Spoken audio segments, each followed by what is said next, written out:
ഏറ്റവും എളുപ്പത്തിൽ ഉണ്ടാക്കാൻ പറ്റുന്ന ഒരു ചിക്കൻ കറിയാണ്. ചോറിൻ്റെ കൂടെ ചപ്പാത്തിയുടെ കൂടെ അങ്ങനെയൊക്കെ കഴിക്കാൻ പറ്റും. അപ്പോൾ വെളിച്ചെണ്ണ ഒഴിച്ചിട്ട് കുറച്ച് ചെറിയ ഉള്ളി ഹോളായിട്ട് ഇട്ടിട്ടുണ്ട്. അതിൻ്റെയോടൊപ്പം തന്നെ ഇഞ്ചി, വെളുത്തുള്ളി, സവാള, പച്ചമുളക് ഇട്ടിട്ട് നന്നായിട്ട് വഴറ്റിയതിന് ശേഷം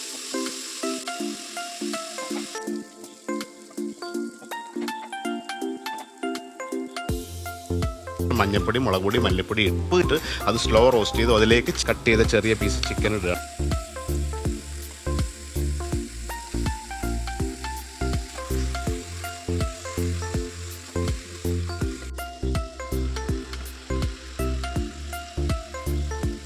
നമ്മുടെ ചിക്കൻ ഇങ്ങനെ നന്നായിട്ട് വരണ്ട് ഇങ്ങനെ വരികയാണ്. പൊട്ടറ്റോയും കൂടി ഇട്ടു. അപ്പോൾ ഇതിനകത്ത് ഇപ്പോഴൊന്നും വെള്ളം ഒഴിക്കില്ല. ചിക്കൻ ഇതിനകത്തിൻ്റെ ജ്യൂസ് ഇറങ്ങുന്ന വരെ ഇതിനെ വരട്ടിക്കൊണ്ടേയിരിക്കും. അപ്പോൾ നമ്മളിതിനകത്ത് മിക്സ് ചെയ്യാണ്ടിരിക്കാൻ വേണ്ടിയിട്ട് ലേശം തക്കാളി ഇതിൻ്റെ മേലെ മാത്രം ഇട്ട് കൊടുക്കുകയാണ്. ഞാൻ പറഞ്ഞു ഈ തക്കാളി ഇട്ട് ഇളക്കി കഴിഞ്ഞാൽ അത് കുറേ നേരം എടുക്കും മെൽറ്റ് ആവാൻ. പക്ഷേ സ്റ്റീമിലിരുന്ന് കുക്കായിട്ട് ഇളക്കി കഴിഞ്ഞാൽ പെട്ടെന്ന് സ്റ്റീമിനകത്ത് നേരത്തെ പറഞ്ഞില്ല, തക്കാളി ഇപ്പോൾ സ്റ്റീമിനകത്ത് കുറച്ച് വെള്ളം ഇറങ്ങി. ഇതിനകത്ത് ഒരു തുള്ളി വെള്ളം നമ്മൾ ഇതുവരെ ഇട്ടിട്ടില്ല. ഫ്രഷ് കറിവേപ്പില കൊണ്ടിട്ടു നന്നായിട്ട് വഴറ്റിയതിന് ശേഷം നമുക്ക് ഇത്തിരി വെള്ളമോടെ ഒഴിച്ച് കുക്കാക്കിയിട്ട് ഉരുളക്കിഴങ്ങ് ഇതിനോടൊപ്പം ഒന്ന് വേവാൻ വേണ്ടിയിട്ട് അടച്ച് വെച്ച് തിളയ്ക്കുമ്പോഴത്തേക്ക് ഒന്നാം പാലൊഴിച്ചു. അതിലേക്ക് ലേശം കുരുമുളക് പൊടിയും ഗരം മസാലപ്പൊടിയും ചേർക്കും.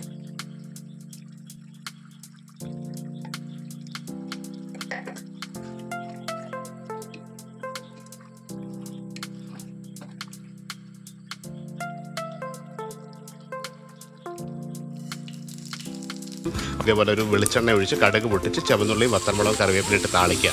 ആറ് വേണമെങ്കിൽ നിങ്ങൾക്ക് ഗ്രേവി കൂട്ടി ഉണ്ടാക്കാം, അല്ലെങ്കിൽ ഇതൊരു സെമി ഗ്രേവിയിൽ ഉള്ള ഒരു ചിക്കൻ കറിയാണ്.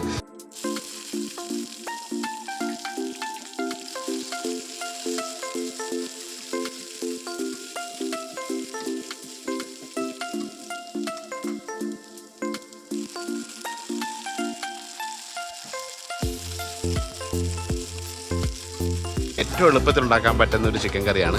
ചോറിൻ്റെ കൂടെ ചപ്പാത്തിയുടെ കൂടെ അങ്ങനെയൊക്കെ കഴിക്കാൻ പറ്റും.